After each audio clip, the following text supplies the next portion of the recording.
Evo, pozdrav svima, dobrodošli u još jednu epizodu Druge strane medalje. Danas je s nama gospodin Mario Kovač. Gospodine Kovač, dobrodošli. Hvala vam lijepa, pozdrav vama i pozdrav onima koji nas gledaju i slušaju. Hvala lijepo. Vi ste sad već drugi mandat u gradskom vijeću, znači od 21.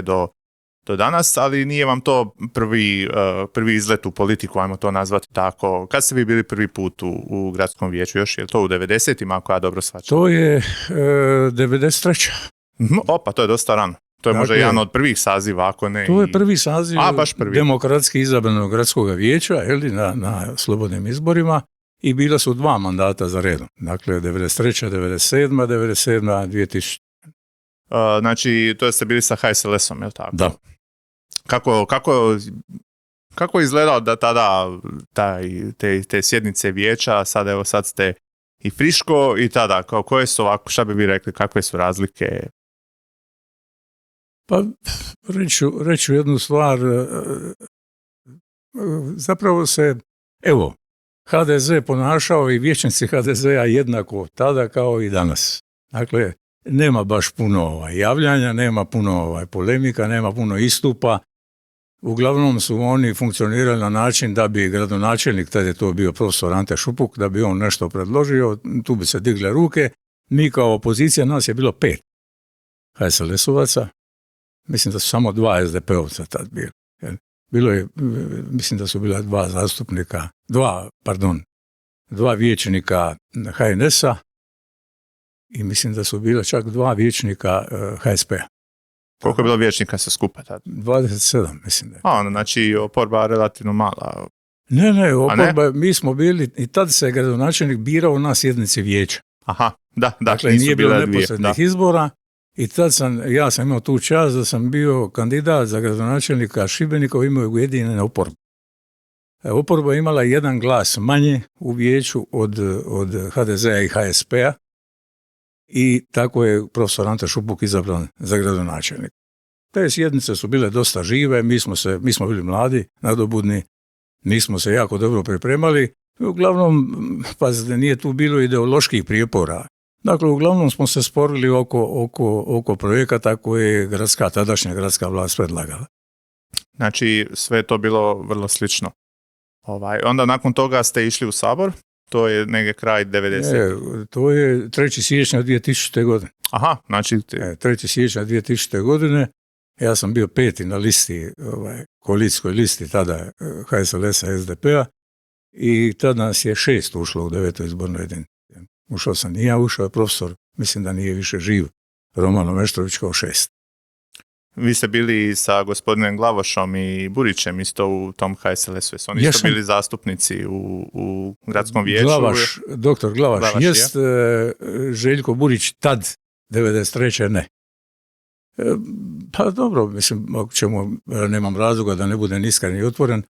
Željko tad nije, sadašnji gradonačelnik, nije iskazivao nekakav poseban interes za politički angažman. Trebalo ga je doslovce onako malo gurati, vući za rukav, tako da sam se ja nemalo iznenadio kad je on ušao u politiku sa punim gasom i zapravo napravio jednu karijeru. Možemo mi o njegovom radu misliti i ovo i ono, ali napravio jednu karijeru, pa to su brojni mandati na čelu grada uzastopni.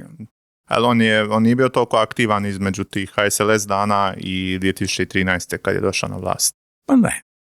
Kako to? Da odakle onda izronio odjedan put je došao na čelo tu lokalnog HDZ-a? Kako se to dogodi? Pa ne mogu, znate šta, ja nisam insider, ja ne mogu govoriti što se događalo. Međutim, valjda je tadašnje vodstvo HDZ-a utvrdilo da nema adekvatnog kandidata. Vi ćete se sjetiti kako Burić dolazi na vlast, on zapravo na poziciju. SDP je tad imao svog gradonačelnika, doktora Županovića, koji je, ja moram reći, dosta dobro stajao u šibenskoj javnosti i onda je HDZ valjda tražio nekog ko bi mu bio al pari i sjetit ćete se da su ti izbori bili vrlo tjesni. Jesu, da, možda 100 glasova. Nešto jako mislim sitno, da je presudilo. I evo, na kraju za zaključiti je da je tu HDZ napravio dobar posao. Meni se uvijek činilo, moje osobno neko mišljenje da je ta 2013. bila neko i sretna godina, u smislu da smo baš i formalno ušli u Europsku uniju i onda je počeo teći baš onako kako treba novac od fondova i tu imam dojam da Burićeva vlast zapravo leži najviše na tim projektima koji su pokrenuli s tom lavinom novca koja su jedanput se počeli milijuni eura slijevati u blagajnu. Da je Županović možda uspio dobiti tu, imam dojam da bi on bio isto, sumnjam da oni ne bi radili te projekte i onda tu puno firmi radi, puno obitelji, tako to već kako to ide, ta sprega politike i javnog novca. Što vi mislite? Ja se mogu složiti s vama, sadašnjem gradonačelniku se u to vrijeme, dosta toga ne sretno, nego dosta zgodno poklopilo, jer je zapravo ta rijeka novca iz europskih fondova bila tu na vratima i onda se ušlo u revitalizaciju tvrđava. Ali to je još i Županović počeo, ako se ne varam. Da, ali bilo dosta komplikacija, dosta kašljucanja na tom projektu, konkretno Svetoga Mihovila, i to je Burić preuzeo i angažirao nekakve i nove ljude, mislim da su čak i projektanti neki bili otpušteni i tako, i to je išlo, financijska potpora je bila tu i zapravo ako pogledate od 2013. do danas HDZ još uvijek, gradski HDZ još uvijek jaši na tim projektima triju tvrđava koje su obnovljene, jer se niti jedan krupniji projekt na gradskoj razini, ajde možemo govoriti o podzemnoj garaži na Poljani, ali niti jedan krupniji projekt takve vrste se nije realizirao, osim recimo podzemne garaže. Da, Poljana je, ja bih rekao, Burićev trijumf, jer to je nekako bilo politički, to parkiralište nesretno, to nisi smio, znate kakvi su Šibenčani, sve dira je samo parkiranje, ne dira i sad ta Poljana, a di će ljudi parkirati, i onda je, znači, njihovo rješenje bilo izdubi 15 metara, koliko već tako, ali evo, mislim, uza sve tako probleme i kritike koje se na račun Poljane, meni je isto ok, šta? Kako se vama, na primjer, sviđa taj završeni projekt? Slažem se s tim. Meni osobno mislim, ono kazalište se spominje da je teško ruglo, to je što je one tribine kao nadstrešnica, šta vi kažete? Evo, to sam ja htio reći. Ja nisam oduševljen gornjim dijelom Poljane. Ja o gornjim i govorim. Ja nisam tim oduševljen, ne znam, ja sam možda isuviše klasičan, staromodan, mnogima se to sviđa, mislim da su tu mišljenja podijeljena, ali je dobro da smo automobile makli sa Poljane. Poljana, nažalost, više nije šetalište, pa možda da je i ostala u nekakvom drugom obliku vrlo teško da bismo vratili taj običaj džiravanja gore dole. To su naše generacije imale običaj. Da li bi današnje ove mlade generacije šetale po Poljani, ma kako ona izgledala, ja bit ću iskren čisto sumnjam. Možda se tu i kao da se promijenio dosta i struktura gdje stanovništvo uopće živi. Prije je bilo u staroj gradskoj jezgri bilo puno više ljudi, što je baš, mislim, ja sam prvih 5-6 godina života bio tamo negdje baš u starom dijelu grada. Apsolutno, znači, upravo. I onda kad su auti počeli više dolaziti, to gdje će ti tamo parkirati, to jednostavno se promijenio se život. Slažemo se skroz u tome, to nije spor. A često, da se vratimo kratko na tvrđavu, često se vi to i na sjednicama gradskog vijeća i općenito ovako kritizirali.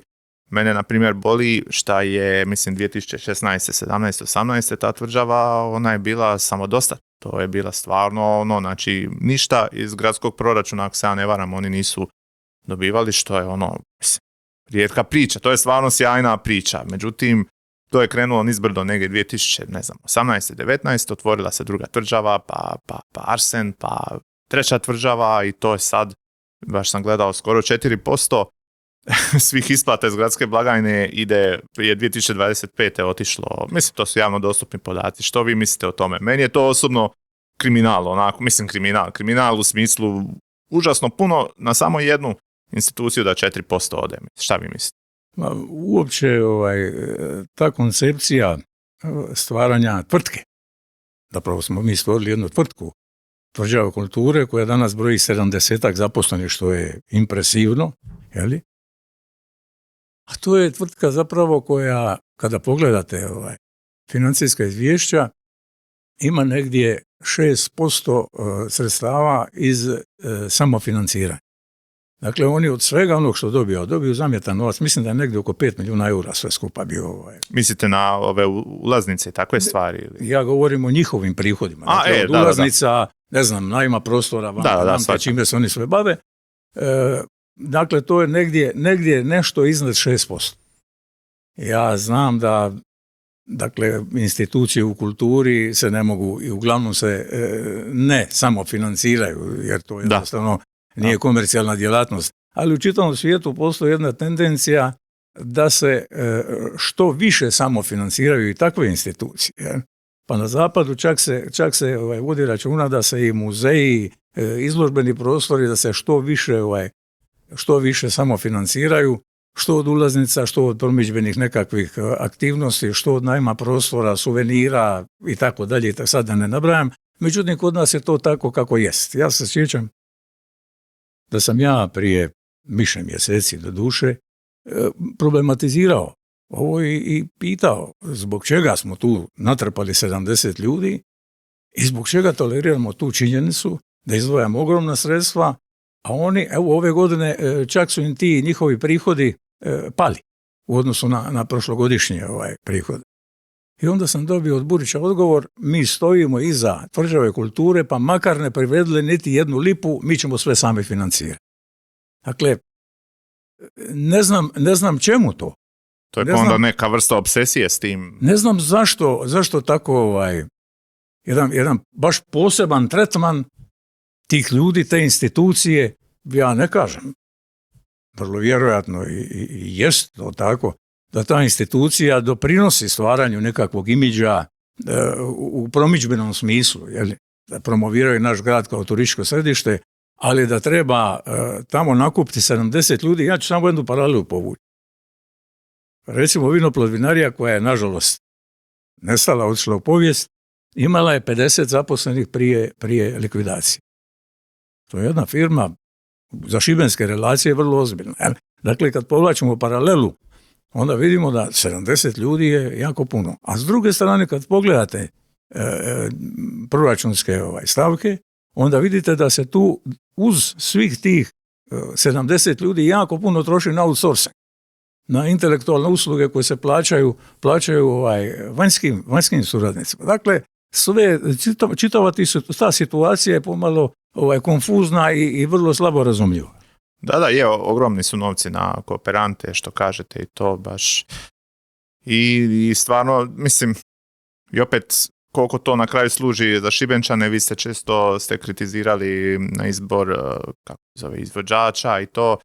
Mislim, ja sam nekako u principu sam imao osobno neutralan stav prema tome, ok, nek dovode koga god hoće, ali opet nekako, nakon što ste vi to ispomenuli, nije nam je počelo iritirati, ali nekako opet na kraju su ti nekakvi skupi koncerti, ne znam, 50 eura je ulaznica ko dobar dan, mislim, pa to nije baš to za domaćeg čovjeka tek tako, ali nije ni da nema ništa domaćeg, ali dosta se, meni se to čini kao da je to nekakva obsesija Burića, ne znam nija koga, da je to blještave tvrđave, da je to nekako, da ga se hvali posvuda i to, pa koliko koštalo. Naravno kad nije njegov novac, može, daj sve.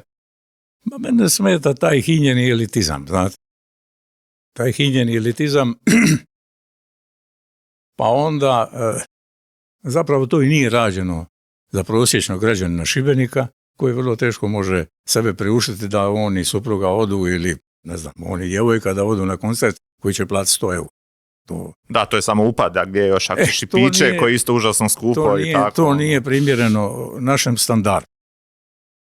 Međutim, to je tako, vrlo teško će se to promijeniti. Ono što mene smeta, ja ne znam da li vi znate taj dio moje biografije, ja sam desetljećima bio klapski pjevač u Klapi Adria, koja je znam to, da.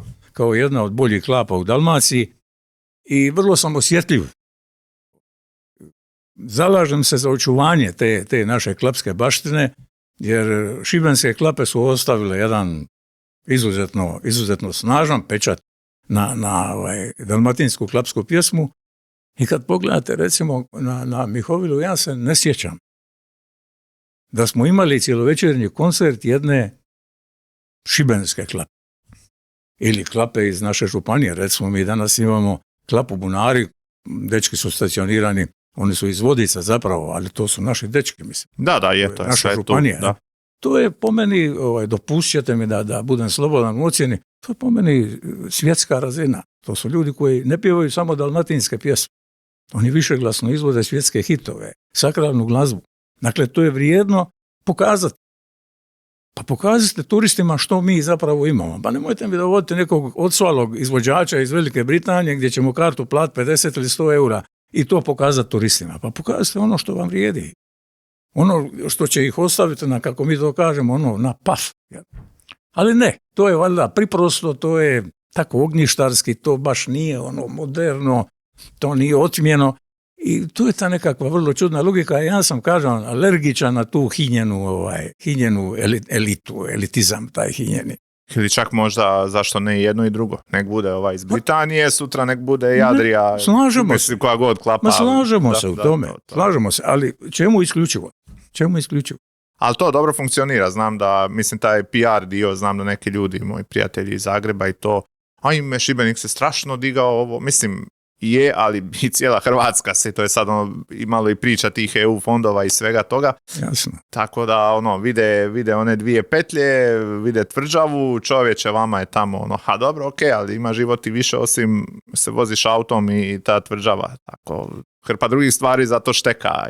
Ja sam imao prigodu nedavno ići na jednu turističku turu u Andaluziju i supruga i ja smo bili jedini iz Šibenika i Dalmacije uopće. Uglavnom su to bili ljudi gore, Zagreb, Međimurje, Zagorje. I kad su čuli da smo mi iz Šibenika, to je bilo sretnije. Blago vama.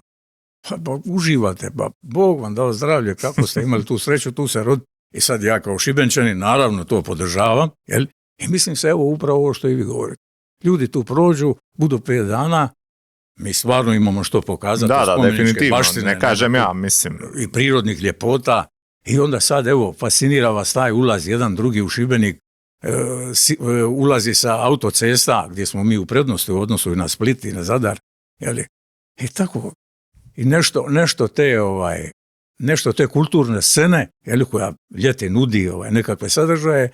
I ljudi misle da prosječan Šibenčanin živi kao u bajci. Da, nije to baš taj PR tako. Se tu određuje silno dobro i tu treba priznati. Bili ste malo protiv ove obale i plaže na sjednici zadnjoj koja se sad se konstituirala ta valjda firma nova, mislim, što vi mislite o tome? Mislim da je to prihvatljivo, recimo, ako će se taj posao raditi na ozbiljan način. Međutim, ukoliko ćemo mi se služiti onom dosadašnjom logikom, pa da utrpamo i tu nekakvi 70 ili 100 ili 120 ljudi, onda to neće biti dobro. A ono što je mene najviše zasmetalo, to je kad sam pogledao onaj prijedlog odluke u kojem su se nabrajale poslovne djelatnosti koje se kane prijaviti, onda vidim da se tu radi o iznajmljivanju plovila, suncobrana, ležaljki, nuđenju hrane i pića. Čekajte, što će vam to? Gradovi čak i sukladno zakonu, ako pogledate dug zakona o lokalne samouprave. Dakle, gradovi ne bi smjeli javni novac upotrebljavati u komercijalne svrhe, da bi otvarali, firme koje se bave komunalnom djelatnošću i koje bi konkurirale privatnom sektoru koji Janke Bon. Danas, ako pogledate šibensko gospodarstvo, agro naših ljudi je naslonjen na tu nesretnu turističku sezonu i ako nje nema, ako im to oduzmete, taj tapet ispod nogu, neće biti dobro. Tako da sam se ja najviše bunio protiv toga, onda su mi pokušali parirati da se nismo bunili kad smo spajali Pode i Trokut, jer Trokut ima slično registrirane te nekakve uslužne djelatnosti, onda ja govorim Dobra, Trokut je jedna zgrada tamo, mislim. Ma ne samo to, nego zapravo mi pripajamo postojećoj firmi Trokut, koja ima već svoju registraciju, ima upisane te poslovne djelatnosti koje su tamo registrirane, ali ovdje radimo novi subjekt poslovni i predviđamo da će, umjesto da se bave isključivo komunalnim djelatnostima, da će prodavati ćevapčiće i nuditi pivo, i sladoled. To jednostavno ne ide. Ali vrlo je teško tu utjecati. Vrlo je teško tu utjecati, vrlo se teško prihvaća bilo kakva ozbiljna sugestija. Dakle, oni voze svojim pravcem i nema skreta. I ne sam, meni isto to kad sam gledao točke i taj prijedlog, isto pa čekaj malo, to je popis, lancun od popisa djelatnosti i to je ono što ljudi možda na prvu nije očigledno. Nije sad stvar hoće li grad prodavati ćevapčiće kako kažete, nego je stvar da su na neki način nelojalna konkurencija. Sad ako ja i vi otvorimo ćevapčiće i tu nam grad dođe pored, pa ko njima može parirati? Njima ako su u minusu, pa grad da para, nije problem, ima beskonačno pod navodnike, ali ja i vi ćemo propasti, mislim. Ja sam to usporedio sa Gorbačovljevom perestrojkom. Da. Jer je Gorbačov htio otvoriti vrata privatnom kapitalu, međutim, otvorio je vrata privatnom kapitalu, ali istovremeno dopustio da se i država bavi istim poslovima. Šta se dogodilo? Naravno, ovo što ste vi rekli.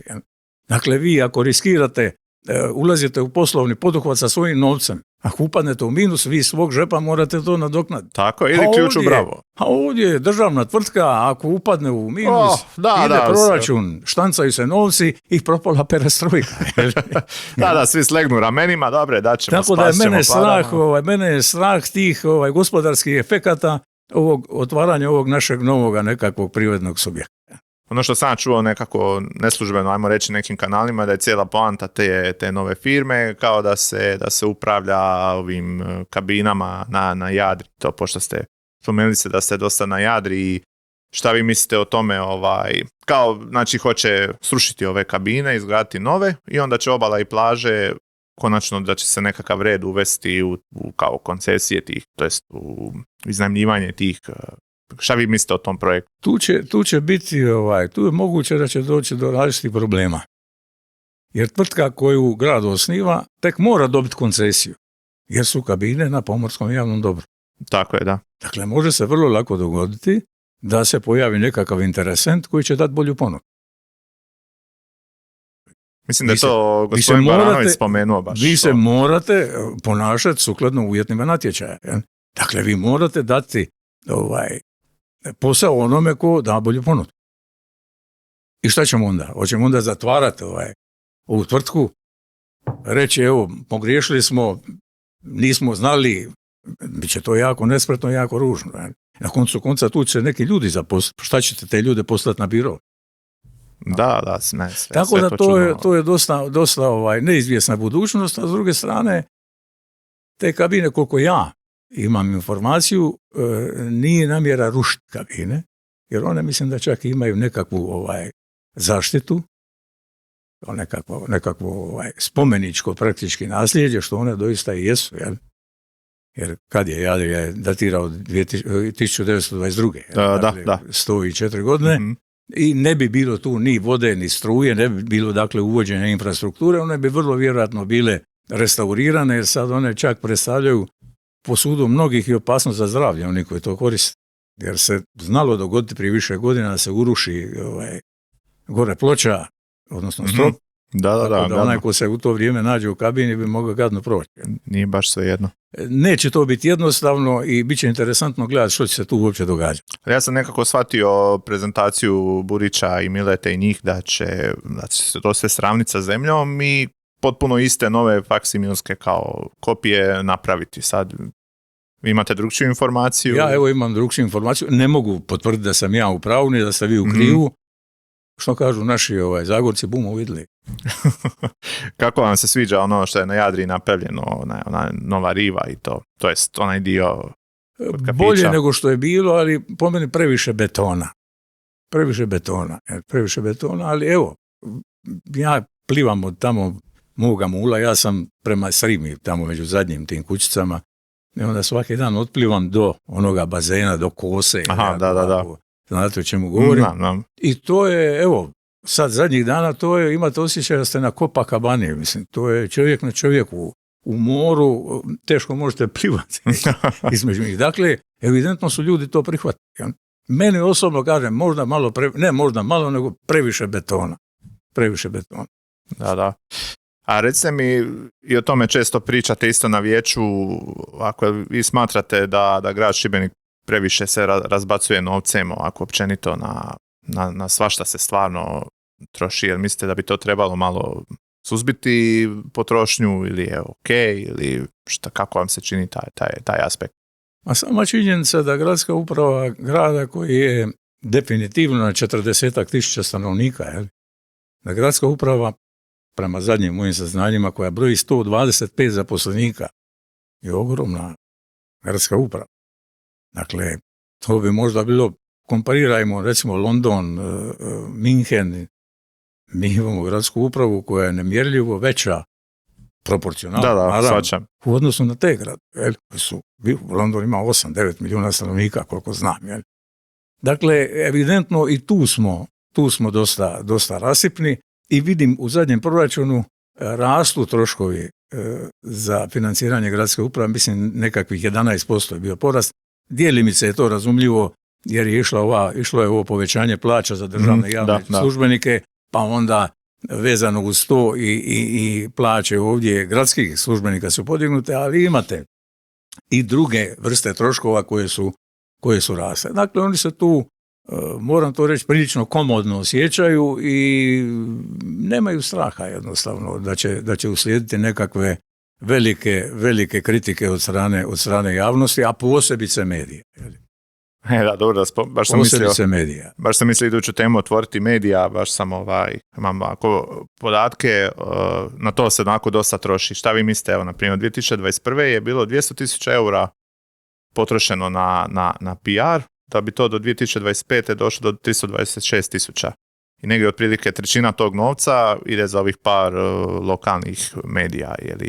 Meni se to, moje osobno neko mišljenje, da je to, kad toliki novac primaš od gradske vlasti, da neće ti tu biti objektivan. Ne možeš jednostavno, to je onako u ljudskoj prirodi, onako, što vi mislite o tome? To je jasno kod dan. Dakle, šibenska medijska scena je definitivno ruinirana zadnjih, pa i možda 5-6 godina već.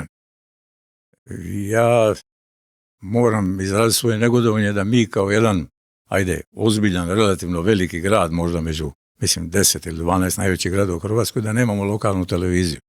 Ma kakva ona bila, bilo je kritika na kvalitetu programa, kvalitetu kadra, kvalitetu priloga i svega toga skupa, ali smo imali taj lokalni video medij koji je, pružao nekakve informacije.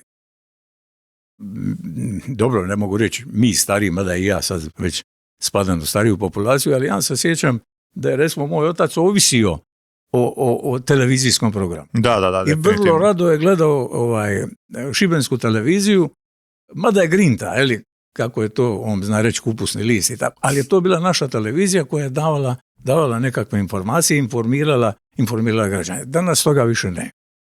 Onda, s druge strane, ovo što ste vi rekli.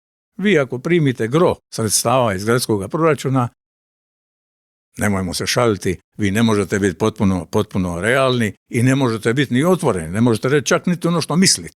Jer vas je strah, i bojim se potpuno opravdan, da više nećete biti u milosti. Ako nećete biti u milosti, nećete primati novac. Ako ne primate novac, više nećete moći raditi, barem ne u onome obujmu u kojem radite danas. Tako da držim da je tu i gradska vlast pala na ispit. Dakle, ukoliko radite kvalitetno, a stalno se trubi od 2013. da se radi kvalitetno, da uprava funkcionira kao švicarski sat, onda se nemate čega bojati. Zbog čega? Zašto? Da, ali oni kao da time glancaju nekakav svoj imidž i mislim da su jednostavno neko potkupljeno. Čast iznimkama.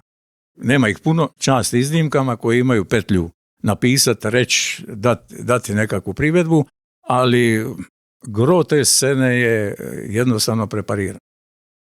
I to je ono što je po meni velika šteta. Evo, vi ste, ja nemam razloga ne biti otvoren, evo, vi ste, možda u zadnjih 1.5 dana, jedini koji ste me pozvali da nešto u javnosti kažem, vidim da imate jedan zamjetan broj pratitelja, ljudi koji interesira što vi imate reći, što imaju reći vaši gosti. Od drugih ni traga ni glasa. Ma ne tražim ja da mene bilo ko zove. Da, jasno mi, ali malo je iznenađujuće. To je jedna sličica koja govori o jednoj realnosti, govori jednu istinu, jer evo, sa mojim iskustvima, na koncu konaca, nemam se ja što hvaliti, to je tako. od 1990. Šibenik je dao 3 ministra. Pokojni Josip Juras, Tonino Picula i ja. Za njih Malenica, ajde, ipak. Pardon, evo, preskočio sam. Evo, dakle 4. Mm-hmm. Uz svo to iskustvo, pa i životno iskustvo, i iskustvo u realnom sektoru, sam ja praktički čitav svoj radni vijek proveo osim saborskog mandata i ono nešto mandata kao ministar, ja sam sve to proveo u realnom sektoru. Dakle, ja nisam primao plaću iz proračuna. Niti jednog, nikad. Dakle, 4 mandata gradskog vijećnika su iza mene, ovo je 4. I da nitko ne smatra da takav čovjek, zvao se on Mario, Janko, Vlado ili bilo kako, da nema ništa za reći, ni o jednom problemu, to je po meni prilično čudno. Ali evo, ne žalim se, tako i kako jest. Je, dosta nestala je neko to scena, ali samo da se vratim sekundu na TV Šibenik, malo je kompliciranija priča, zato što, znate šta je problem glavni s TV-om? Oni su toliko izregulirani do bola, znači, ja sam znao neke koji su tamo radili i to kaže, mislim, za svaku glupost i dođe ti odmah prijava, odmah su kazne, vječiti je strah, za najmanju sitnicu će te, pa moraš, minutažu ti određuju, znači sve je do zadnje i to nekakve velike korporacije poput HRT-a, na koncu RTL-a, Nove TV i nekih većih igrača, oni to mogu nekako, ali ovako neka mala TV postaja, to, znači, sve se urotilo protiv, znači potpuno izregulirano, bolesno do krajnjih granica i još k tome što generalno TV kao medij, to samo stariji svit, toga više nema. Mislim, ja prvi zadnjih 20 godina u principu ne gledam televizor, jednostavno ne gledam, ne sad, ne znam, bez veze mi je posebno otkad su YouTube-ovi, internet, to nekako nema smisla, a opet se informiram se na skroz druge načine, tako da ja shvaćam zašto je i TV Šibenik, zapravo ne znam zašto je propao točno, ali da se novi pojaviti nema šanse. Prije ovako nešto poput ovog formata gdje sam se ovako malo tako, ajmo reći, odvažio i ovako pozivati ljude i ono da se zato izovem druga strana medalje, da malo onako nešto ali se novo čuje. Vlado, činjenica je da Zadar ima nekoliko lokalnih televizija. Istina, da. Činjenica je da Split, dobro, koji je namjerljivo veći grad, jel? I potentniji, da ima nekolicinu lokalnih televizija. Dakle, očito se može, to ste upravo. Evidentno se može. Ja znam da postoje problemi. Poznam neke ljude iz Z1 koji su imali strahovitih problema zbog Vele Bujanca i nekih njegovih izjava. A čak više nije tamo, ako se ne varam. Ne, oni su raskinuli odnos s njim, jer jednostavno se to financijski više nije moglo tolerirati, jer su silne globe bile baš to izricane na televiziji. Dakle, vi ne možete voditelja koji ima svoju emisiju, zapravo svoj show, kako ćete vi sad njemu uzde nekakve na glavi držati? Tako je, da. Pa ga pritezati kad ocijenite da će vas dovesti u nezgodnu situaciju i da ćete biti kažnjeni. Ali to su strahovite kazne, strahovito visoke globe, tako da su oni morali otkazati tu suradnju. I zapravo ovaj čovjek koji vodi projekt mi je rekao, mi se znamo mimo Z1, jel? On mi je rekao da smo nastavili to, doveli bi u pitanje egzistenciju televizije. Jer jednostavno ne možeš to platiti. Da, shvaćam. Recite mi, oko Fališa ste se dosta angažirali prošle godine, kojem je to sad, ajmo reći, stadiju? Znači, vaš u principu jedini, ajmo reći, prigovor je bio zbog gradskog novca koji ide u to, ne zabrana i tako dalje, što su vam stavljali riječi u usta u principu. To se nekako ove godine smirilo, ne vidim više ništa da se... Vi ste na neki način bili pokretač preko gradskog vijeća, pa se kasnije ove braniteljske udruge dogovorile i to, a Burić je to, koliko sam shvatio, riješio, evo mi ćemo vas, kako bilo, pozvati na nešto, pa nešto, i onda to nije ništa na kraju ni ispunio i... Čujte, svatko ima pravo u demokratskoj državi reći što misli. Svatko ima pravo promovirati svoje ideje, svoj svjetonazor. Dakle, ništa to nije spor. Međutim, ako mi iz gradskog proračuna sredstvima naših građana koji to izvlače iz svog žepa uglavnom, mm-hmm. Ako mi financiramo nešto što bi trebalo biti kultura, jer je to pod egidom Šibenskog kulturnog ljeta zapravo financirano, onda bi valjda to trebali biti nekakvi kulturalni sadržaj. ukoliko vi idete van, ja se sjećam prošle godine, uvod u Fališ su bili oni veliki panoi na Starom Pazaru sa dosjejima policije NDH, gdje su bili uhapšenici ili kažnjenici, uglavnom komunisti i ljudi koji su pripadali pokretu otpora. Dakle, gdje je tu kultura? O čemu razgovaram? Či hoćete reći više to politički motivirano to nego to je neko validno. Evo, nabrojit ću samo to. Dakle, to nije kultura i po meni to ne bi trebalo biti financirano iz gradskog proračuna, pogotovo ne pod egidom Šibenskog kulturnog ljeta. To ne. Dakle, vi, gospodo, izvolite u svojoj režiji naći sponzora, evidentno ih imaju. Da. Evidentno ih imaju. Dakle, ne vidim razloga, nađite svoje sponzore i radite svoj program. I oni koji vas žele doći slušati, će doći slušati, to nije problem. Međutim, čim sam ja to osinje gnijezdo malo pokušao čačkati, odmah su uslijedili ataci na mene. Ma je, ja čim sam to bio spomenuo, to je bio šov.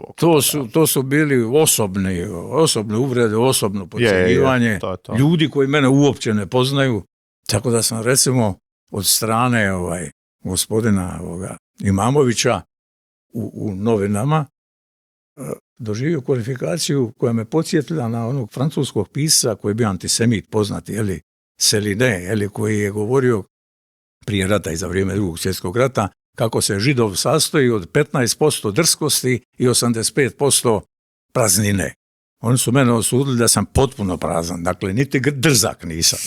Gore sam prošao, dakle, kod Imamovića nego Židovi kod Celinea. Ali kažem, taj čovjek mene uopće ne pozna. I onda je to otišlo još dalje, pa je došlo se do toga da sam ja animator koji je animirao i udružio i okupio sve te braniteljske udruge, napunio im glavu, jer su oni valjda debili, budale, napunio im glavu sa potrebom da oni prosvjeduju, to je potpuno apsurdno. Da, vi niste ni imali ništa van djelovanja kao vječnik. Ja neke ljude znam. Da, naravno. Znam, ali da sam ja tim ljudima mogao sugerirati što će, kako će se organizirati, ni u snu. Kako? Zapravo, koliko svačam, Burić je ove godine, to jest kulturno to vijeće, dali su docent isto Fališu i tim braniteljskim udrugama koji misle nešto. Znate, imate možda kakvu informaciju? Divide et impera. Da. Imate kakvu informaciju će nešto organizirati ili... Dobio sam informaciju da se pripremaju nekakve 2 tribine za sad. To sam, mislim da ste mogli i vi to vidjeti na Facebooku. Nisam nekako, zato vas pitam, nisam neko vidio. Mislim da je jedna tribina sa Dujmovićem, to su ono hrvatske povijesne istine, tako? I mislim da je jedna tribina sa doktorom Sunićem, ne znam točno koja je tema.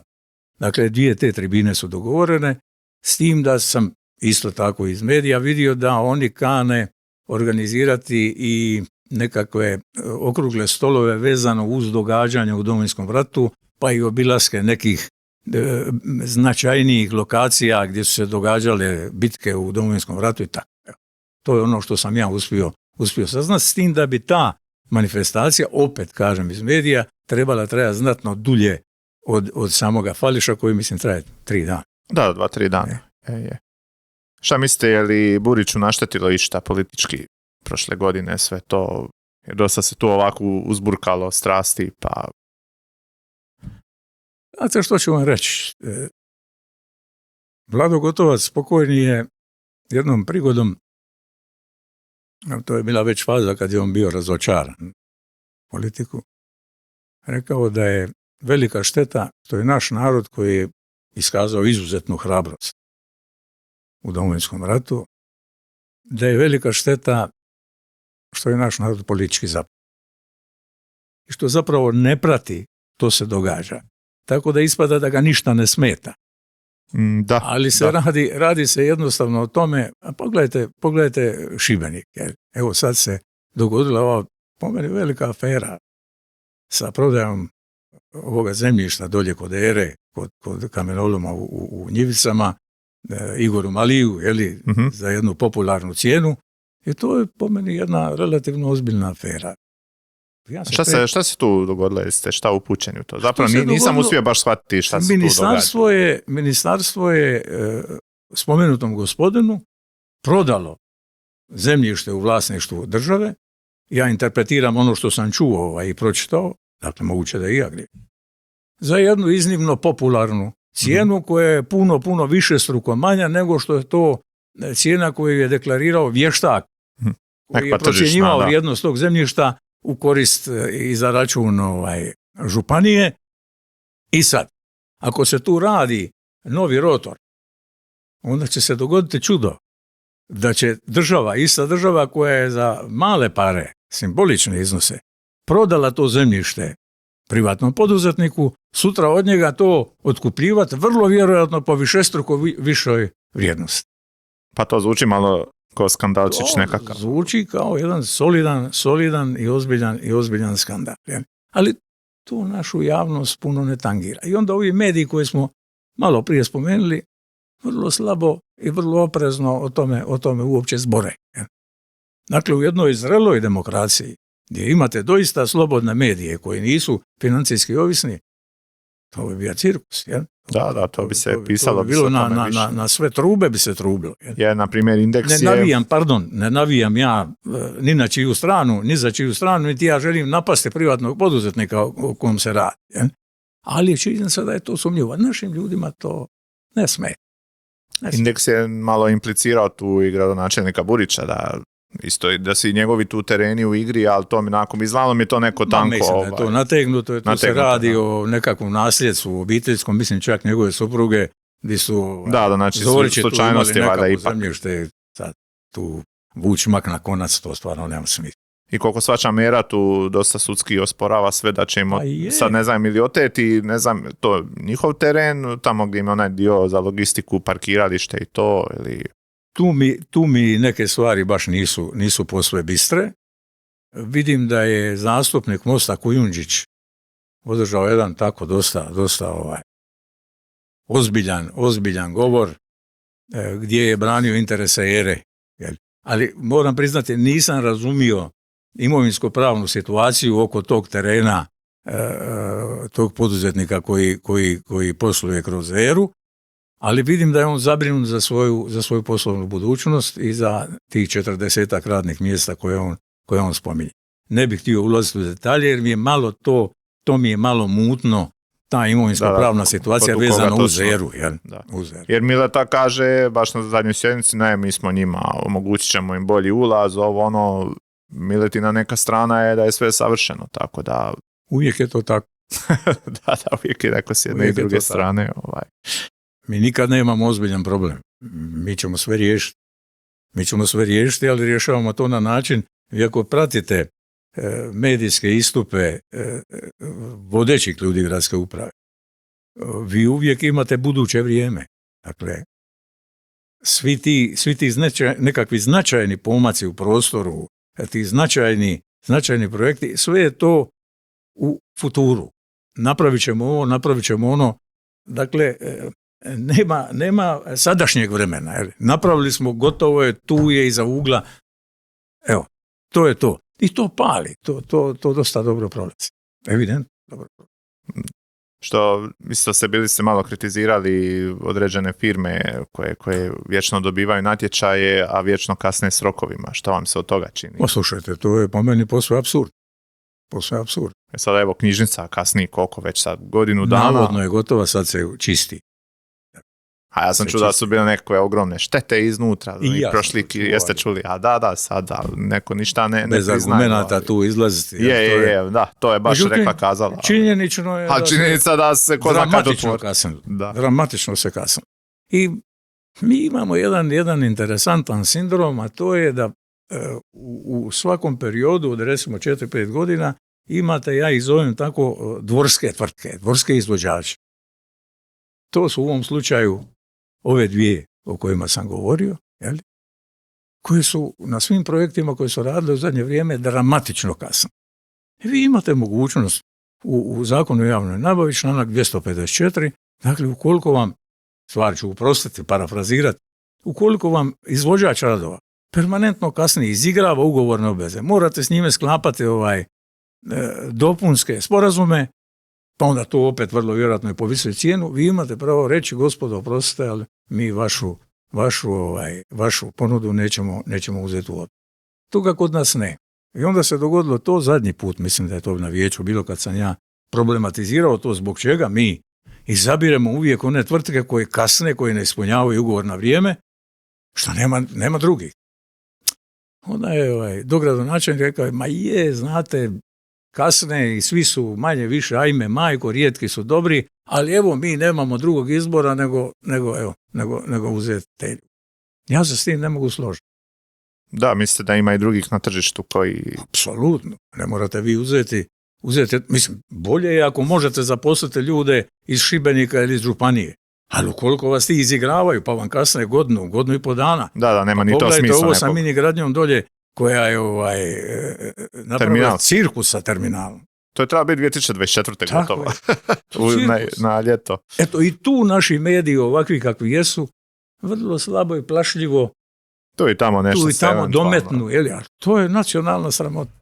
Je, baš kako tako kašnjenje i nešto. I onda tu istu firmu angažirate da vam uređuje vanjski i tu dramatično kasnije na tom jednom mikroprojektu. To je da, baš malo izbetonirati i gotovo. To nije građenje Eiffelovog tornja. Ali idemo dalje. I evo, to je ono što mi se ne sviđa. Maksimalno je bilo u 3. mjesecu kad ste bili na sjednici vijeća rekli za one stanove kako tražili ste pisani odgovor, znači na sjednici prije. Jesam. I da niste dobili. Onda je Galić, tajnik grada, ima kao joj, greška vamo, tamo je stika dobili na kraju. Jesam. Jest. I je li ima išta tu dramatično za vidjeti? Ne. Nema. Ne. Možda jedino ono što je sporno, a to je nekakvih, mislim, 6 ili 7 stanova za koje nema podataka. Sad, da li su oni neraspoređeni na čekanju ili ne, to mi je teško reći, ali koliko sam vidio, uglavnom se doista radi o ljudima. Zašto vas se to zapravo zanimalo? Zanimalo je, jer sam čuo, imao prigodu da mi neki ljudi dojave da su se dogodile tu nekakve nepravilnosti vezano uz nagrađivanje junior partnera. Mm-hmm. Uopće je poznato, nije to nikakva tajna da je senior partner sklon junior partneru napraviti nekakve usluge, bilo to kroz radna mjesta u državnim, odnosno javnim, odnosno gradskim firmama, pa eventualno i mogućnost smještaja u gradske stanove, međutim nisam tu naišao na podatak nema koji bi ništa odgovara tim navještajima. Recite mi, dosta ste suzdržani oko ovih problematike mjesnih odbora i ne znam ono što se događalo u Sitnom Donjem, oko škole, oko zbora. Volio bi malo otvoriti tu temu. Što vi mislite o tom? To je činjenici isto ovako za gledatelje. To je činjenici da imamo, 45 tih vijeća koji, mislim da samo gospodin Jurić Sjadri je, valjda zato što on je pročelnik, i to nakon dosta mog tlačenja medijskog i to su stavili nekakve zapisnike i to, ovi drugi apsolutno niko ništa. Znači tu su sva pravila o radu koji su ti ljudi, znači ti dođeš u gradsku upravu i ti si na jednim ozbiljnim generalnim izborima, ajmo ih tako nazvati, izabran, ti potpišeš da ćeš, svaka 3 mjeseca sastanak, da ćeš imati zapisnik, da ćeš ovo, da ćeš ono, toga nema ništa. I onda kad vi niste konkretno, ali nebitno, u vijeću kaže, gdje su izvješća, zašto se ne drže zakona, Burićev odgovor na to je, oni su izabrani. Slično nešto što su i vama ste ranije u razgovoru rekli kao jedan nonsens zapravo odgovor. Šta vi mislite o tome svemu? Ja mislim da je glavni problem, srž problema je u samom sustavu mjesne samouprave. Nama se događa da izlaznost na te izbore, 8% u prosjeku ili čak nešto malo. Da, je kriminalno malo. Kriminalno malo. Da. Zašto se to događa? Naši ljudi nisu bedasti. Znaju o čemu se zapravo radi. Mjesni odbori nemaju nikakvih ovlasti. Dakle, niti imaju pravni subjektivitet, niti imaju svoj žiro račun, niti imaju bilo kakvoga novca, osim ako im gradska uprava Mislim, nekoj 1000 eura godišnje. To je za administrativne troškove. Ali to dakle, pitanje... Tipa papir, kopir i tako. Ali opet dosta tih mjesnih odbora nema ni svoje prostore, tako da ni za to zapravo. Jasno. I onda se događa da ljudi nemaju interes za to. I, nažalost, u ovakvom sustavu mjesne samouprave to je čak i opravdano. Dakle, idete sad vi glasovati za nešto, za neko tijelo koje ni o čemu ne odluči. Pa se onda događa, znam da su to bili apsurdni na nekim biračkim mjestima, da je više ljudi izabrano u vijeće mjesnog odbora nego što je birača izišlo na izbore. Znam i koji je Danilo Kraljice. Znači, ja nisam ti. Tamo je, mislim da ih je 5 u vijeću, 4 ih izašlo. Znači, čak i oni sami nisu glasali. To je karikaturalno. To je već karikaturalno. To je karikaturalno. Dakle, mi bismo mogli, jer grad ima to pravo, ustupiti, delegirati određeni dio oblasti mjesnim odborima. I onda bi sasvim sigurno interes za rad, pa i za izlazak na izbore bio kudikamo veći.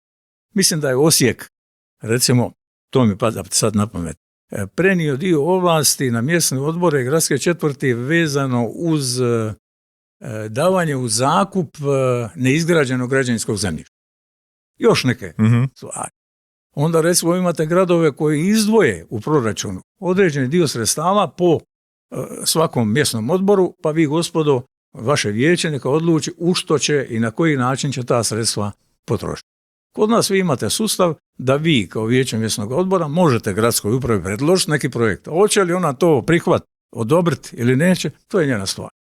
Dakle, imate realne šanse ukoliko baš niste bliski. Ako baš niste bliski gradskoj upravi, imate realne šanse da vam se to odbije. Da uopće ne trzaju, ne reagiraju na to.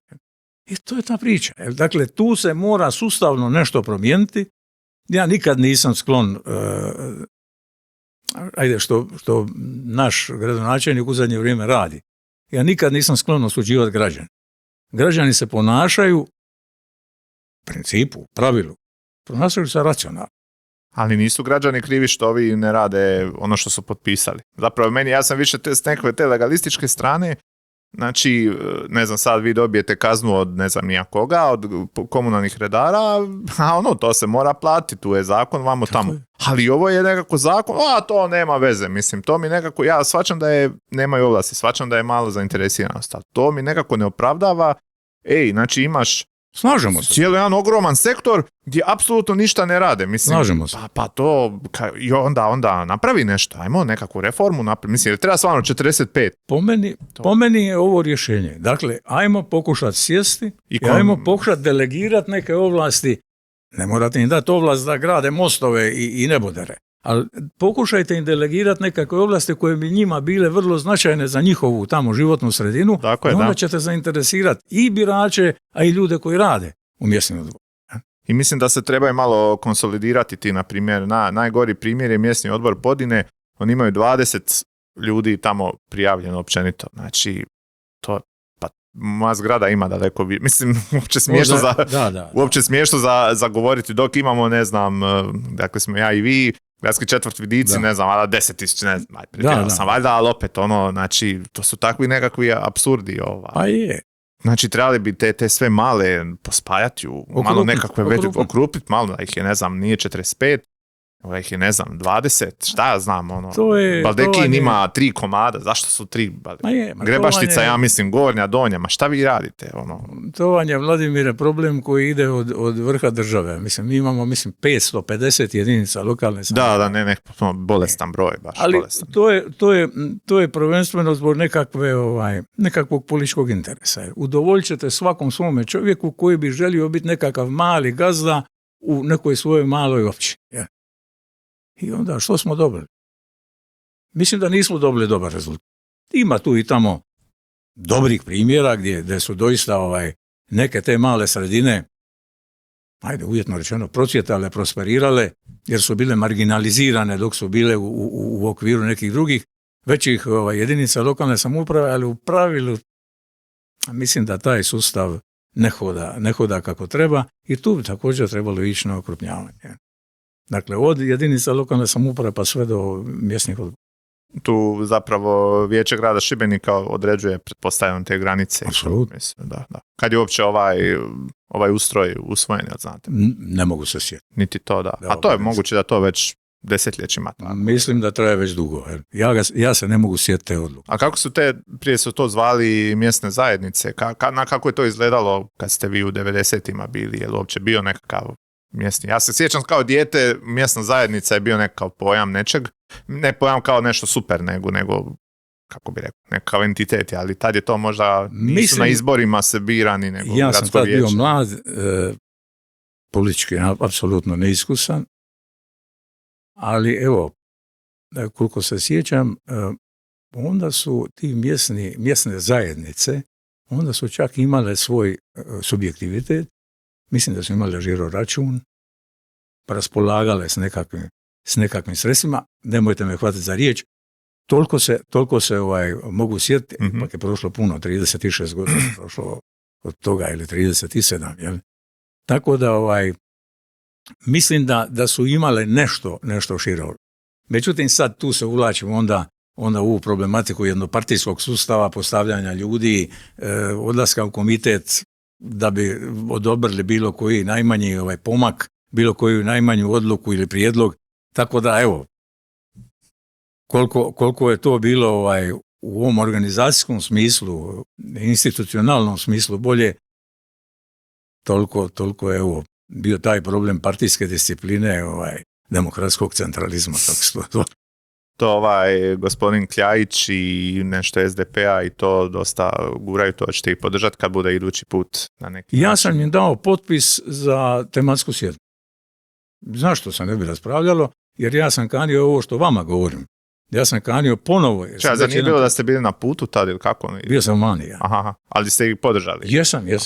Jesam. Podržao sam to da se raspravlja o tome i ja ću, ako to dođe na sjednicu gradskog vijeća, izići s ovim prijedlogom da pokušamo, dakle, ustupiti, delegirati jedan dio ovlasti gradske uprave mjesnim odborima i da razmislimo o tome da doista okrupnimo tamo gdje ima mjesta mjesne odbore, da, evo, vi ste sami nabrojili neke od primjera, da tamo gdje imate, 20 stanovnika, da stvarno nema to biti mjesni odbor, jer ne možete naći ni kandidate na izborima za mjesnu samoupravu. Ja. Da, ko će to? Tako čitam da ima ljudi od 90 godina koji su, jer nema koji su članovi vijeća mjesnog odbora. Da, baš je nekako... To je dosta tužnjikavo. Onako, ja. Je.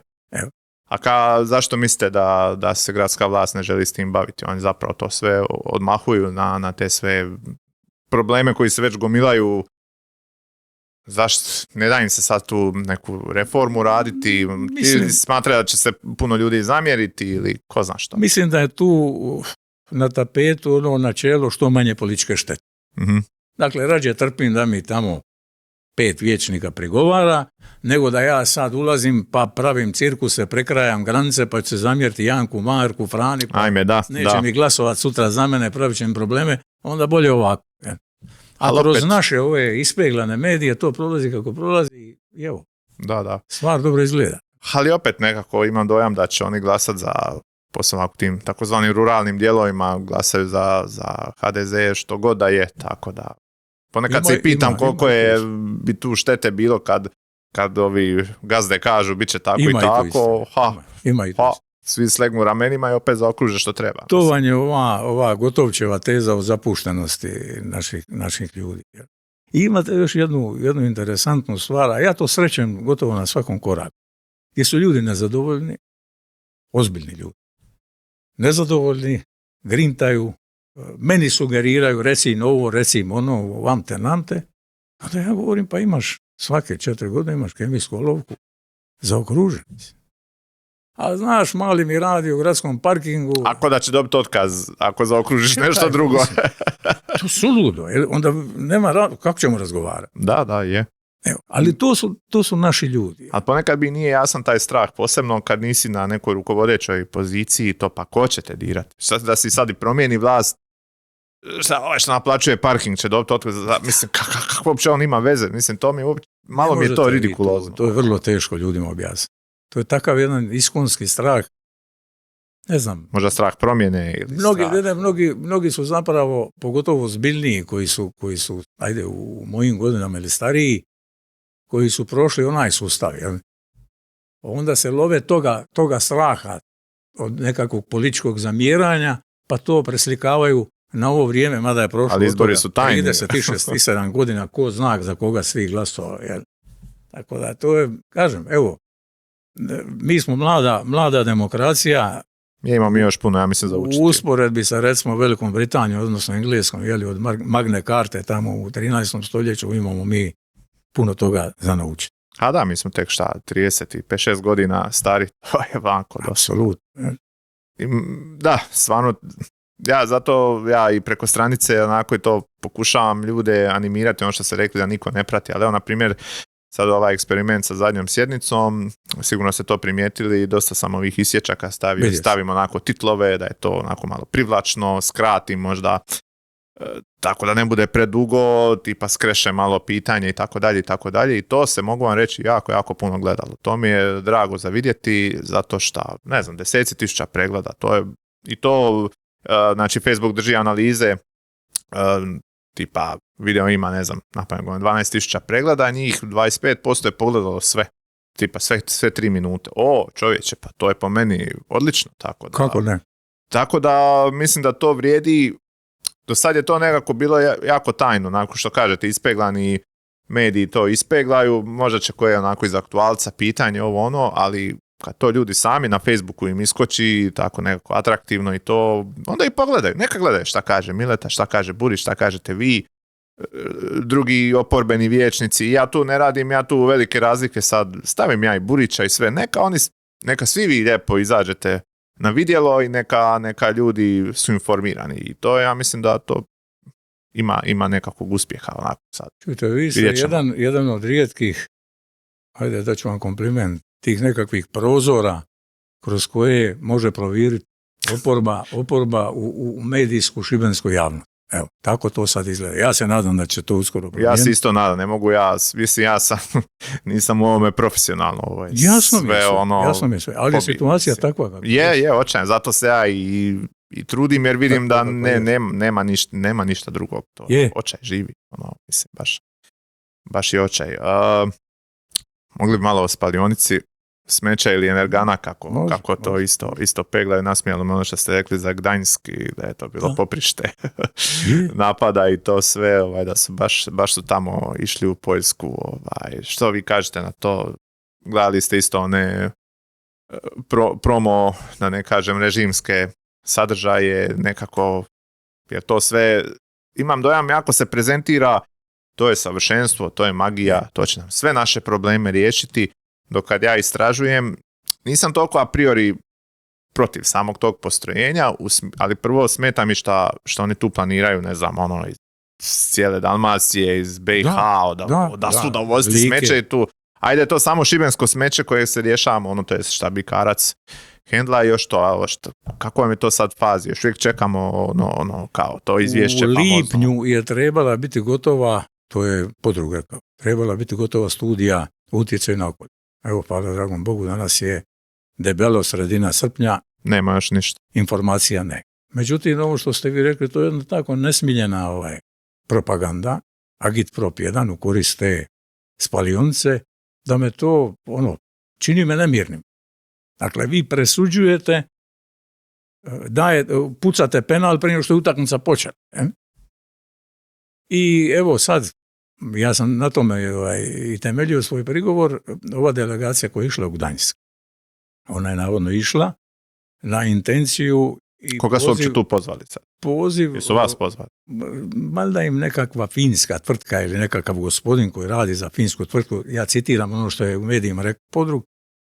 Dakle, taj Finac je izrađivač projektno-tehničke dokumentacije da bi se valjda ishodile sve neophodne dozvole vezano uz izgradnju i realizaciju ovoga projekta spalionice. Taj čovjek je izradio i projekt spalionice u Gdańsku.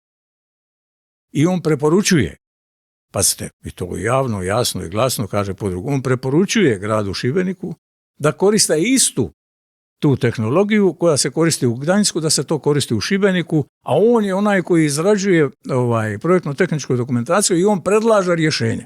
I dakle, mene, hvala dragom Bogu, imam nekakvog iskustva, meni to izgleda vrlo čudno. Dakle, ti izrađuješ projektno-tehničku dokumentaciju o kojoj će ovisiti da li će biti uopće realiziran taj projekt. A paralelno preporučaš tehnologiju koju si ti već implementira u Gdańsku. To mene podsjeća na sukob interesa. Ako to nekome ne izgleda tako, ja mu se moram čuditi. Što su odgovorili na to? Ne mogu sad sjetiti. Ništa. Ništa. Izašao je pročelnik Paškov i rekao da to ja govorim, da to nema nikakve veze, da to nije nikakav problem. I jednostavno šta je, kako je naš poslovnik takav, vi ne možete replicirati, ne možete odgovoriti, vi postavite pitanje, glupost. Da, ovaj ne odgovori ništa. Ti ne možeš ništa. Možeš eventualno kasnije, ako dođeš na red u nekoj raspravi, pa se na to referirati. Pa se na to referirati, ali to je onda već kasno. Je. Da, prošao. I ono što ja vidim, a to je ta sušionica mulja, fekalnoga zapravo mulja. Da, to je kanalizacija. Dakle, to je, zašto mi to radimo? Valjda za spaljivanje. Radimo radi toga da bi ta spalionica imala gorivo iz tog fekalnog mulja. Ono što je meni najimpresivnije, a to je, dakle, glavni proizvod te spalionice je toplinska energija. Gdje ćemo mi s tim? Ajde, dok se razgovaralo o Vallis Solaris, gdje su bile ispričane velike priče, 5000 zaposlenih i tako dalje, fotonaponska industrija, pa će trebati jako puno CO2 topline. To mi je, ajde, dobro, evo, ako se to i dogodi, pa ćemo onda, jer je podi su blizu, dakle, tu nekakvu toplinarsku infrastrukturu ćemo provesti do toga pogona, pa ćemo, evo, imati nekakvu korist. Međutim, toga nema. Ali oni na nekakvoj struji pustaju, pričaju, što je? Pa struja je puno manje se struje proizvede od tog pogona nego što je to CO2 i toplinska energija. Dakle, ako ćete vi grijat šibensko pučanstvo, a sezona grijanja vidimo kakva je kod nas, jer praktički zima nema. Dva mjeseca malo treba. Ako ćete grijat, onda morate toplinarsku infrastrukturu vući od Bikarca do grada Šibenika, do krajnjih korisnika. To su ogromni novci. Neće to nikad biti. Pa mislim, plin je došao u grad koji ima plin. Mislim, nema nitko. Mislim, to osim novih zgrada. Mi smo se na vidicima, stare su to zgrade, pa smo se interesirali koliko bi nas koštalo individualno. I? To strašne novci. Da, ona moraš. Ne mogu ja toliko na grijanje potrošiti dok sam živ. Da, je to nekako. Nema smisla. S jednom klimom i grijalicom se prođeš i to je to, mislim. Tako da, evo, tu ima jedan veliki broj pitanja koji stvar dovode do apsurda.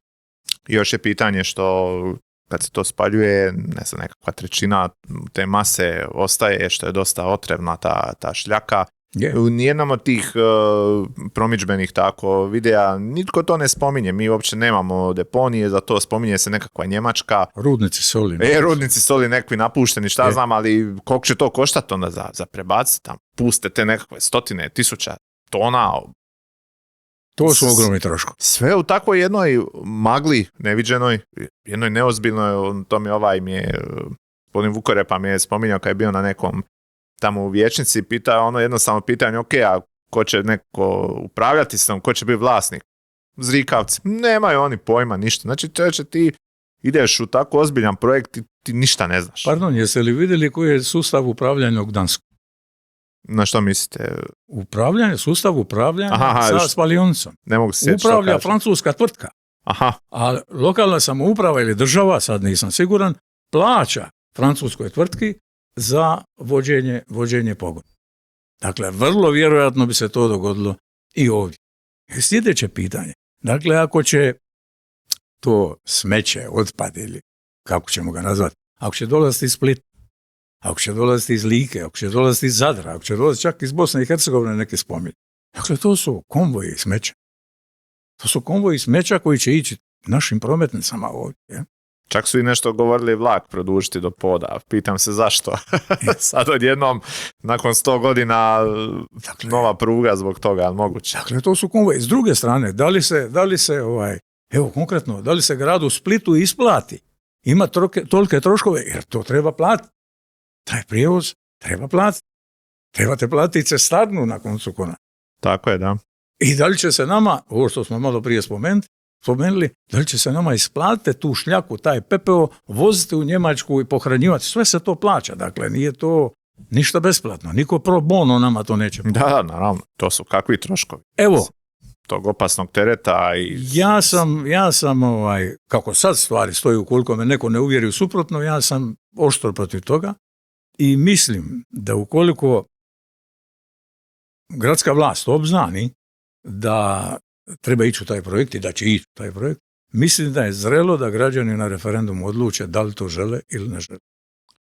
Bili ste spomenuli da je, mislim, Rakić je nešto bio rekao, nećemo mi ništa tu, Paško, nećemo mi ništa tu, ali nekako... Nećemo bez građana... A ne, doduše, nije rekao referendum, nije rekao ništa specifično. Kako će se građani izjasniti? Dimnim signalima.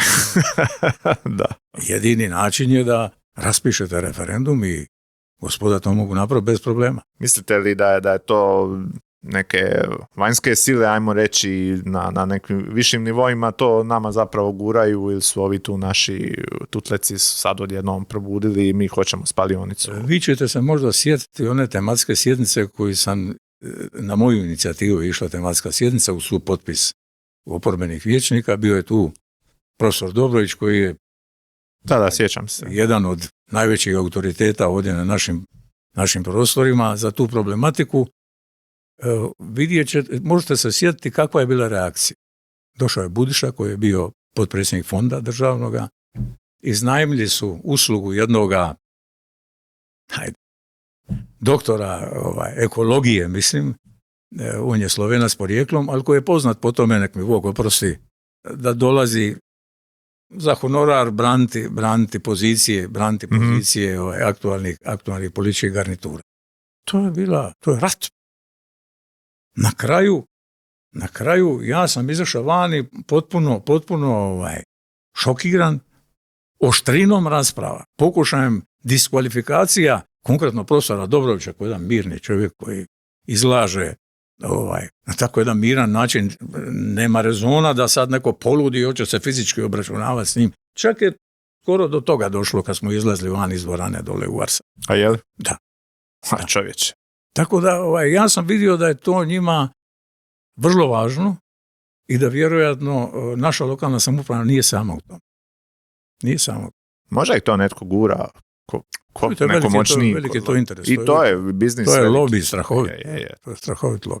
I što sam po mojim nekim informacijama da Europska komisija je tu promijenila i mišljenje o njima i kao u principu ne preporučaju vamo tamo i tako da mi je to smiješno.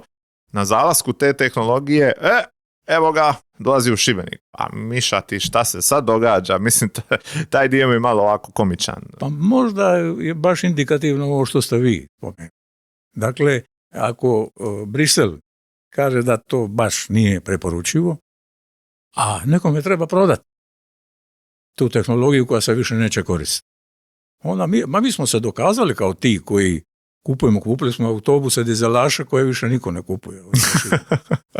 Sad smo se opametili pa ćemo kupiti električne autobuse. Sjećate se kad se otvorilo od strane oporbe pitanje zašto kupujemo dizelaše manove ako možemo ići za tim da kupimo električne autobuse, onda je bilo opravdanja, to je prekomplicirano, treba modificirati prometnice, treba izgraditi punionice, treba izgraditi nova stajališta i tako. Sad, poslije godinu, 2 dana, se mišljenje promijenilo.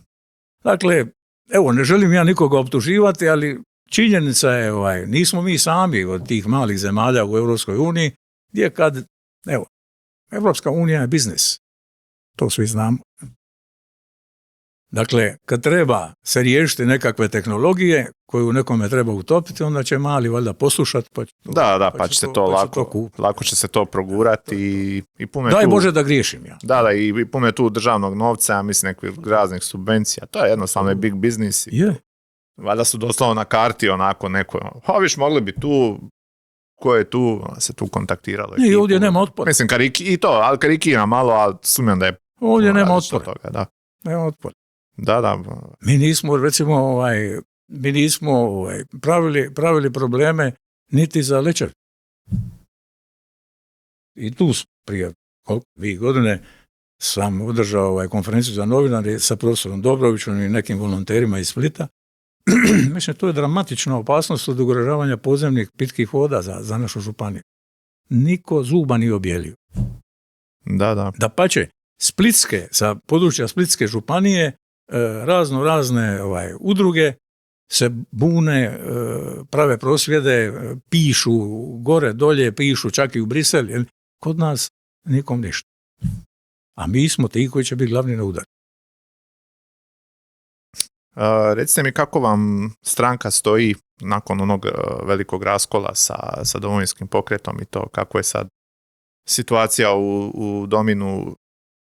Mislim. Domino uvijek može bolje. Uvijek može bolje. Tu poslije raskola u DP-u mislim da su svi doživjeli štetu. I DP, a i moja stranka koja zapravo mora izgraditi novu infrastrukturu i ono što mene čini zadovoljnim to je da infrastruktura postoji. Dakle, imamo mi tehničkih poteškoća, mi nemamo više priljeva sredstava iz državnog proračuna, jer ovi mandati koji su sad naši zapravo novac slijevaju po toj osnovi u DP-ovu blagajnu. Mm-hmm.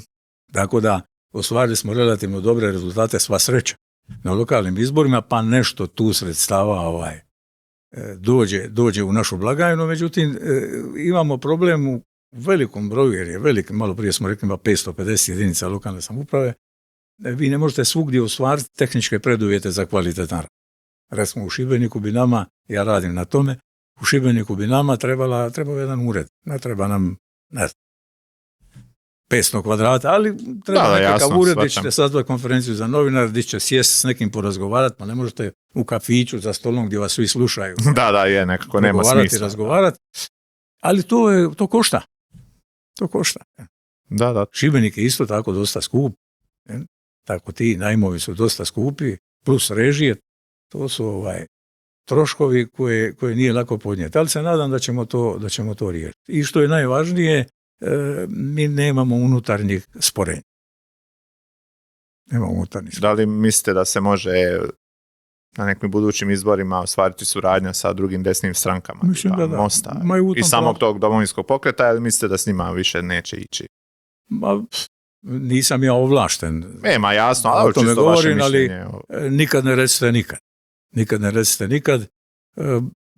Kontakti su uspostavljeni, osim sa DP-om, koliko ja znam. Kontakti su uspostavljeni sa čitavim nizom ovih sada manjih desnih stranaka. Sa suverenistima su jako dobri odnose, to je opće poznato, i u Šibeniku smo išli zajedno s njima. HSP je tu ovakav kakav je, nadamo se da će ta nova predsjednica, jedna mlađa žena, da će to revitalizirati. I s Mostom postoje nekakvi kontakti na državnoj razini i vidjet ćemo šta će vrijeme donijeti. S tim da treba biti objektivan u procjeni mogućnosti. Dakle, nadate se, ja otvoreno govorim, nemam razloga ne biti otvoren, dakle, nadate se da ćete ostvariti 76 mandata u Saboru, to je utopija. Ali da se može ostvariti jedan solidan broj mandata koji mogu ostvariti sutra poslije izbora jedan zamjetan utjecaj na saborsku većinu, na hrvatsku vlast, to da. Što kažete na trenutni smjer države pod Plenkovićem, koji isto već određeni broj mandata ima iza sebe? Meni jako liče, kao jajetu, Plenković i Burić. To je isto jedan vrlo vješt, vrlo sveobuhvatan PR i to ide. To evidentno ide.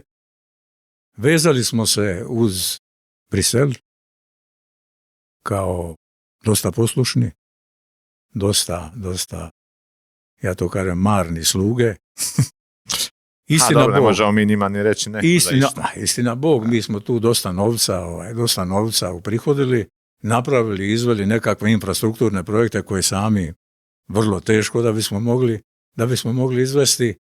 Međutim, ono što mene smeta, to je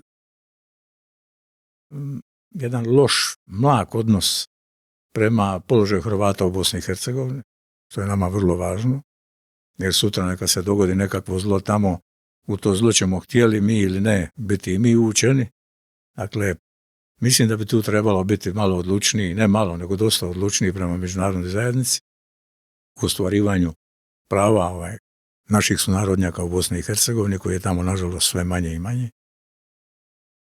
Držim da bi trebalo razriješiti i odnose sa Srbijom, gdje je to povuci potegni, nikako da napravimo nekakav iskorak. A razriješiti u kom smislu? Molim? U kom smislu razriješiti? Pa razriješiti, mi imamo s njima neriješenih pitanja vezanih uz nestale, vezane uz isporuku različitih dokumentacija koje bi nama koristili da bismo utvrdili neke istine u Domovinskom ratu. Mi imamo i graničnih sporova na konaca s njima. Bojim se da će to biti teško dok je ovakva vlast, dok je Vučić na vlasti ili njegovi epigoni. Ali mislim da bi, tu trebalo biti odlučniji. I ono što mene zabrinjava, neki dan vidim Grlić Radman u Pakistanu potpisuje sporazum sa vladom Pakistana, gdje ćemo zapravo omogućiti pakistanskim radnicima da dođu bez velike komplikacije u Hrvatsku. To je dosta neoprezno. Zapadnoevropske zemlje evidentno idu prema jednoj restriktivnijoj imigracijskoj politici, mi radimo obrnuto. Ja sam svjestan da nama fali radne snage, ali bez ikakvog šovinizma jednostavno treba biti vrlo pažljiv oko toga koga dovodite u zemlju, jer vrlo je jednostavno pogleda šta se zna događati u Francuskoj, šta se događa u Belgiji. Da, definitivno. I to su civilizacijske razlike koje su vrlo teško premostive. A čini mi se da Hrvatska tu čak i neko radi, da se ne uvode ljudi potpuno bez ikakve provjere, nego da se tu ide nekakvim, ajmo reći, kanalima i da ti ljudi koji na koncu i dođu, ti stranci, da su oni došli tu raditi, a ne socijalnu pomoć nekakvu izvlačiti kao što se u Francuskoj događa, gdje je cijeli spora doći ilegalno i onda se nakačiti dok u nas. Meni se čini bar za sada je to jedna konkretnija stvar, zato što i izumiremo i dosta ljudi odselilo, to društvo ne može i funkcionirati bez radne snage. Sve je to točno. Međutim, šta se događa? Pogotovo sa useljenicima iz ovih, ajde uvjetno rečeno, radikalno islamiziranih zemalja. Problem je što se ti ljudi getoiziraju. Nikad se ne asimiliraju baš. Nemaju komunikaciju sa ostatkom zajednice, ne asimiliraju se i onda to stvarno osjećaju ugroženost. I kad imate jednu veću zajednicu takve vrste, a među njima se onda dogodi da imate i vjerskih fanatika, onda vam se može dogoditi zlo kao što se zna dogoditi u zapadnoj Europi. I to je ono čega se mi moramo plašiti. Evo recimo, kad govorimo o Pakistanu, to je jedna zemlja koja je civilizacijski potpuno, svjetonazorski, ako hoćete, religijski potpuno drugačija od nas. Gdje je recimo, na snazi, biram riječi da ne bi uvrijedio bilo koga, kultura silovanja.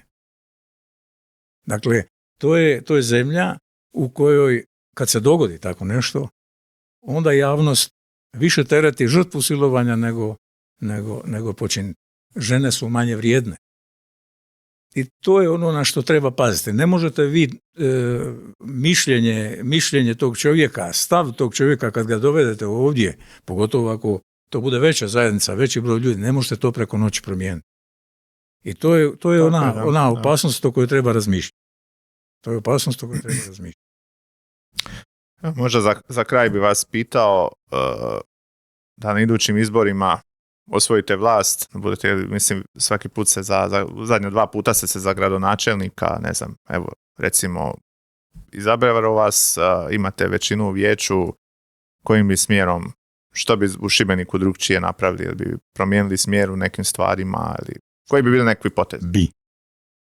Bi. Ono što je vrlo važno, a to je, treba reći da smo mi od Šibenika uspjeli napraviti turistički resort. Mi smo zapravo doveli do toga da nemamo industrije, odnosno imamo rudimentarne ostatke. Imamo nekakve ostataka TLM-a koji su spasili Impol, Slovenci. Imamo nešto opet Slovenaca u remontnom brodogradilištu. To nije onaj obujam koji je bio. imamo našega ovdje Vladu Čovića koji je alokacijom sa jedne lokacije otišao na Pode, pa tamo povećao broj zaposlenih, pa se malo hvalimo s tim, ali to je to.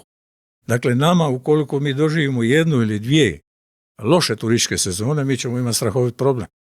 Jer nama gro stanovništva ovisi o turizmu. Naš proračun ovisi o turizmu. Dakle, tu bi trebalo napraviti iskorak, jer mi imamo ovu zonu Podi koja je, ne po mom mišljenju, nego po mišljenju struke, najbolja industrijska zona u Hrvatskoj. Sada se nudi, neki mi prigovaraju zbog toga. Evidentno, ide se u jačanje vojno-industrijskog kompleksa. Dakle, razgovara se, i to je daleko odmaklo, o tvornici, Beretinoj tvornici u Obrovcu. Čuo sam bila za municiju tvornica, nešto, malokalibarske municije, pa izgleda i veliki kalibara. I to će se graditi među smrikama. Dakle, tamo tek treba oformiti zonu, napraviti infrastrukturu, mi to sve imamo tu gotovo. Ono što je bilo ohrabrenje, to je bio posjet, ministra gospodarstva Zagreb montaži, gdje je kasnije izišlo u javnost, u medije, da se razgovaralo i o proizvodnji oklopnih vozila. Dakle, to su stabilna radna mjesta, Šibenik ima industrijsku tradiciju i tu bismo dobili jedan relativno veliki broj stabilnih radnih mjesta.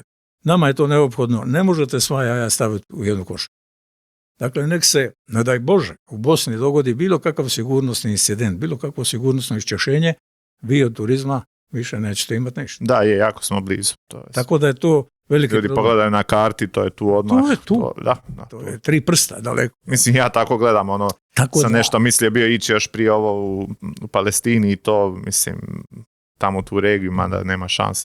To je taj problem. I mislim da bismo trebali svakako krenuti tim putem. Mnogi su mi prigovorili da forsiram razvoj tog vojno-industrijskog kompleksa, a Šibenik bi kao tad postao meta u nekakvom, ne daj Bože, pretpostavljenom budućem ratu, ali ja im odgovaram, ako je Hrvatska ugrožena, svi smo ugroženi. Dakle, neće Šibenik biti eksklava koju niko neće dirati ako nema takvu vrstu industrije. Smatrate da bi se trebalo za mjesta van Šibenika, koji su, mislim, u administrativnom području, malo se više potruditi? Ovo što je sad je potpuni kriminal. Apsolutno. Evo sad, baš kako sam Sitno Donje dosta pokrivao, znači ljudi su tražili, hoće trotoar, znači, i to nije, možda ljudi imaju krivu percepciju, baš sad nedavno sam bio tamo na malom nogometnom turniru, finale, nebitno, to je onako jedno mjestašce, ima tamo škola koju isto misle zatvoriti, ima vrtić, to je jedan onako središnji dio, tamo je naravno ta čuvena stanica Perković, to, i sad oni traže trotoar i ovi se pjene tamo, nećete dobiti trotoar zato što su glavni je problem što je nekako nije došlo iz njihovih redova te inicijative, nego su došli od hrabrih ljudi poput obitelji Kljajić i drugih. I to je ove toliko izbezumilo, imam dojam da su to tako osobno neko shvatili kao neku vrstu ataka. I meni je to nečuveno da je nekakav mislim, taj nogostup nesretni, dobro, ja baš patim na nogostupe, ali glupo mi je da se to, toliki je otpor prema tome. Meni je jasno da to košta, to jednom izgradiš, to ti idućih, 200 godina će tu stajati tu, znači nije to nešto što treba nešto specijalno ni održavati, ništa. Čemu je tu problem? Vraćamo se na ono vaše pitanje o ovome funkcioniranju sustava mjesnih odbora. To vam je to. Dakle, oni nemaju nikakvih ovlasti, oni mogu inzistirati, gradska uprava hoće to prihvat, neće to prihvat. I ono što je vrlo bitno, a to je, dakle, to nisu ljudi iz njihovog jata. Dakle, to su ljudi koji ne pripadaju jatu HDZ-a i onda je tu problem. Uz to su agresivni, dosta borbeni i onda to ide na živce, to smeta.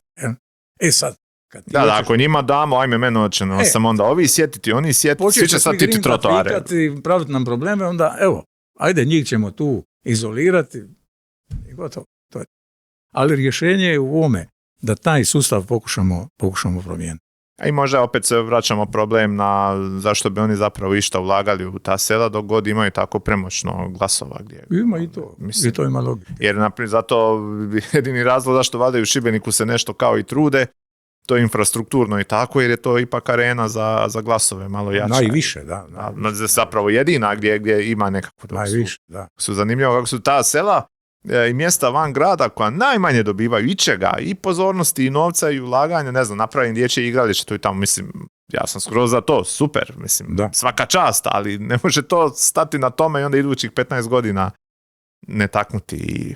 I zar ne postoje nekako isto iz EU, malo sam i to gledao, postoje neko te infrastrukturni, ti famozni natječaji, sve radimo preko tih, zašto ne bi onda i te i autobusne stanice i te trotoare i to, dići to na jedan malo veći nivo, probaj, otićite po selima, po zapadu, pa svi imaju nogostupe, čovječe. Pa ne možeš djecu pustiti da idu po cesti. Dovoljno u Sloveniju otići, ne treba ići dalje. Da, i ne treba dalje, mislim. Čujte, mi smo u kampanji predlagali da bi trebalo koristiti mogućnosti izgradnje ovih stanova za mlade. Ne mora to biti kraj vinarije. Zašto to ne bi bilo, recimo imamo tamo područje kraj škole u Vrpolju, zašto tamo ne bismo to urbanizirali? Zašto ne bismo uz pomoć države ili europskih fondova napravili tu infrastrukturu, formirali građevinske parcele i pokušali kroz kreditiranje, nekako povoljno kreditiranje, privući mlade ljude da tu dođu graditi svoje domove. Ili recimo imamo ovaj konstantan problem sa smještajem u staračke domove. Da, to je ogroman problem. Zašto ne izgraditi starački dom na jednom od tih područja? Jer ćete dobiti i radna mjesta, a onda ćete uz to još dobiti i privatnu inicijativu nekakvih poduzetnika koji će neke sadržaje uz taj dom otvoriti. Čitava ta sredina će živnuti. Dakle, ima načina da se to oživotvori i da se to oživi. Međutim, šta mi se čini da se pojavljuje kao problem, a to je evidentno i iz proračuna. Čini mi se da lagano sahnu ova sredstva europskih fondova, svojih je manje, mislim da je 10 milijuna kuna smanjen dotok ne kuna, eura iz europskih fondova i općeg proračuna. Mislim da će to čak, mislim za godinu dvije da to će drastično i pasti. Možda da i HDZ konačno pade kad to presušiti novci. Tako da događa se to da ta rijeka novca lagano presušuje. Da, mislim da se spominjalo s nekih 15 godina tih, a to i sad od ulaska tih 15 godina lagano pred istekom, tako da... A premijer govori da tu nema problema, da će to biti sve kako treba. A dobro, što će drugo reći?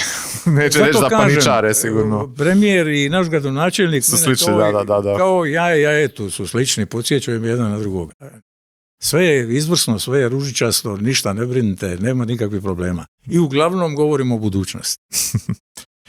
Ništa, gospodine Kovaču, hvala vam puno što ste došli. Evo, mislim da smo prošli tako te neke teme. Vladimir, hvala vama. Evo nisam možda... dugo imao priliku ovako opširno i detaljno razgovarati. Tek smo se zapravo formalno i upoznali, iako na neki način smo preko javnog prostora znali. Jesmo, znali smo i polemizirati. Jesmo, dobro, to je ali to je tako. Da. Jer bilo me iznenadilo, na primjer, samo što ste Rakića podržali, to mi je bilo malo. Jer ste onako par godina prije rekli nikako s HDZ-om, pa što vam... Ja nisam s HDZ-om. Znam, ali što će reći da ste njega podržali? Zato što sam vidio svu katastrofalnost bivše vlasti, koja jednostavno nije funkcionirala. Da, to se i vidjelo na izborima. I onda je, ako ćemo gledati korist zajednice, onda je dobro da imamo stabilnu vlast. Jer i loša vlast, ali stabilna vlast je bolja od one koja je u rasulu, koja nije mogla ništa dogovoriti, koja nije mogla obaviti imenovanje. Ono je bilo strah. Mislim, baš javno su se ne želim ja preko medija protiv koga ni jednu riječ reći, ali ono je bilo strah. Prekidale sjednice, tako bilo je baš svačega. Ono je bilo previše. Sad, jesam li ja pogriješio u tome ili ne, to je pitanje. Vidjet ćemo će li referendum biti. Ali to je bilo moje mišljenje tada, zbog toga sam tako reagirao. Dobro, to je sve to. Evo. Ništa, hvala vam lijepo. Ljudi moji, do iduće epizode, pozdrav svima. Ćao. Hvala.